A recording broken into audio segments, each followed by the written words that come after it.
I'm excited to talk about your new movie, A Kind-Hearted Christmas, with Mr. Cameron Matheson. Yes.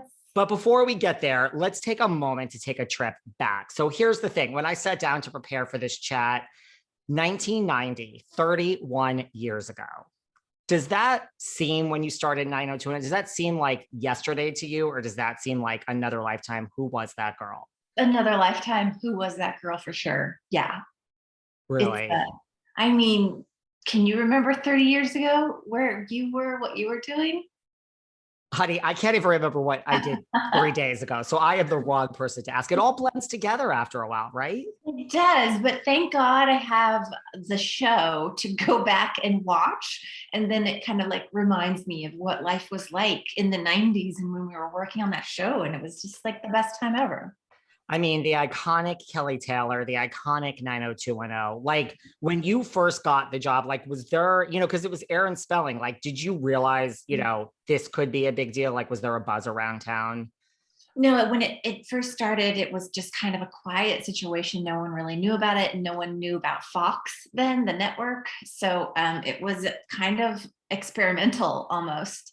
And also there were no other shows at that time that were like just a bunch of kids, wasn't a show about the parents. It wasn't a show about a group of 30 somethings. It was a show about a bunch of teens in Beverly Hills. And so nobody really knew what to expect or what would happen.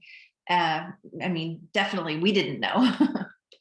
And then, I know that first season, like the ratings were okay. And then again, you talk about like Fox being something new, like this type of show being something new, like an unprecedented move.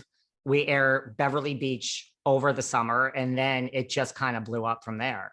Yeah, I think that was obviously a smart move on their part to, they kind of worked us around the clock, and we made episodes during the summer when all of the other shows were on their, breaks, because back then you didn't have streaming new episodes, around the clock.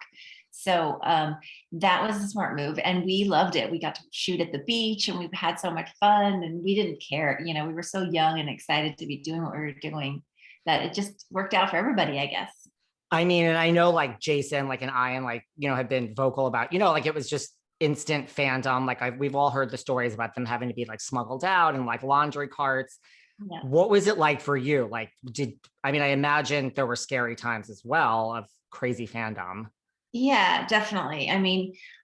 They would send us on publicity tours, whether it was in the United States at malls or car shows. They would send us overseas because the show like took off everywhere, over in Europe, Italy, Japan, everywhere. And things got crazy. Yeah, sometimes I can remember a few times definitely feeling like the stage is going to break, or all these people are pushing in at the same time. It was really like a wild experience, and I can't believe that I got to do that. I felt like a Beatle for a second, Well, you were, and you are a Beatle. It is. What about, there were so many like poignant storylines that like Kelly Taylor was involved in. Like, were you aware that like a lot of these storylines like were ahead of their time, really? Yeah, I was definitely aware that they had a major like levity to them. And as a young person, I was like just really wanting and nervous to sort of do those storylines justice, because I felt a lot of pressure, because there were heavy topics, and I knew that those messages were reaching a lot of young people and a lot of young people's parents. And so I felt a lot of responsibility with them. And yeah, kind of ahead of its time. No one was really talking about that stuff on such a big platform, in such an open, like honest way, with a teen's perspective.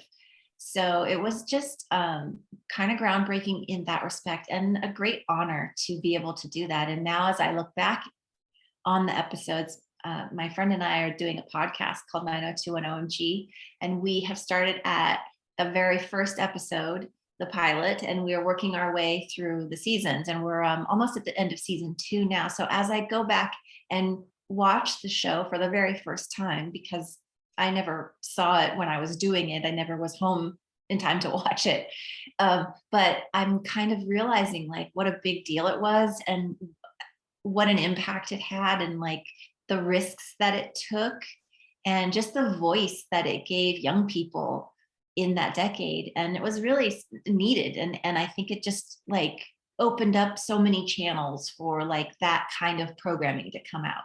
Absolutely. I think so too. And you're very humble. Your friend that you're doing the 9021 OMG podcast with is Tori Spelling. So Yeah. it's a great podcast. Tori is like a vault. Speaking of, she remembers everything. You talk about me and you now. Tori remembers every little detail. She does. She remembers it or she makes it up. So you gotta, figure out which is which. But she always, our new word is allegedly. Like we'll just say something and say, allegedly, this is what happened. So then we can't get in trouble. Well, listen, whatever you and Tori say is gospel as far as I'm concerned. And I think the fans would agree. What about the storylines? Like, look, Kelly was also in a cult. She had a nose job in high school that she wasn't too thrilled with. Was there anything where you're like, guys, this jumps the shark? Like, I just can't. I mean, in looking back, there are quite a few of those moments, but I think the cult, no, but maybe the episode where I was trapped in the bathroom by my lesbian stalker and burned in the sorority house. Maybe that was a little bit much for me. That could be much for anyone. I mean, It was fun though. Kelly survived a fire. Yeah. In the series finale of the original, it's implied that Kelly ends up with Dylan. I mean, did you have as Jennie Garth, the actress, did you have a strong, she needs to be with Brandon or Dylan or neither? Well, I thought I made it pretty clear when I said I choose me, that it was going to be neither of them. But people want to see, there's so many different camps. There's the Brandon camp and then there's the Dylan camp. And I can't please everybody. I don't even know what would have made me happy because part of me thinks Kelly and Brandon were such a great couple and, the world was their oyster. They could do anything, those two together. And then there's that part that, Dylan really brought out some really vulnerable, parts of Kelly. And I feel like there was a really strong connection there too. So I don't know who she should have ended up with. That's just such good writing. And acting. I was like all over the place. I'm like, choose you. Yes, I choose me. No, wait, Brandon. It was hard, right? It's hard. Well, I don't know. Does this come up ever when you do interviews like this? I mean, Kelly was the central character that spun off Melrose Place with Mr. Jake Hansen. I mean, does anyone want to talk to you about Melrose Place ever? No, no, because they don't really remember that it was Kelly's character that took us over to Melrose Place from Beverly Hills. And I had almost forgotten it, but I remember it now because I've watched the episode recently. And it was it was so much fun to think, oh, this is going to be a new show. My character's the spinoff of, I didn't really understand what it all meant when I was doing it. But now watching it and thinking, wow, that was pretty cool. Well, maybe when you and Tori do the entire anthology of 902, if you need to do something else, you could do a Melrose Place podcast. Not that you're not busy enough. Yeah, I don't know much about Melrose Place after Kelly left, but I enjoyed my time there. Well, it was great. Speaking of great show, so a few years after 90210 ended, What I Like About You. Yeah. What was that? I mean, listen, you, Amanda Bynes, and Leslie Grossman, you had me at what could go wrong, right? I mean, it was such a great show. I remember after I finished 90210 thinking, what am I going to do now? Or should I do anything? Or let me just take a minute to figure myself out. It was such a whirlwind of a 10-year run. And I took a few years off and I realized I've done so much drama. Let me try comedy. I've never done that. So it was really hard to get in those doors though, because people did not want to see me as a comedic actress. And then I met Will Calhoun, who was the producer from Friends. And I was so just humbled and excited for that learning experience. I went in with just open arms and said, teach me. I don't know how to do this, but I know I can do it. I'm a funny person and I love to laugh. But it was a whole new craft that I had to learn on the job, basically. And they were so wonderful and patient with me and guiding me. And I remember Will was a big part of that because he had such great experience.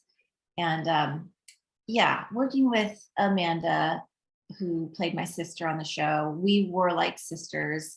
Our birthdays on actually on the same day in real life, and so we're Wow. super connected in a weird way. And then Leslie joined the cast, Grossman, and she's the best.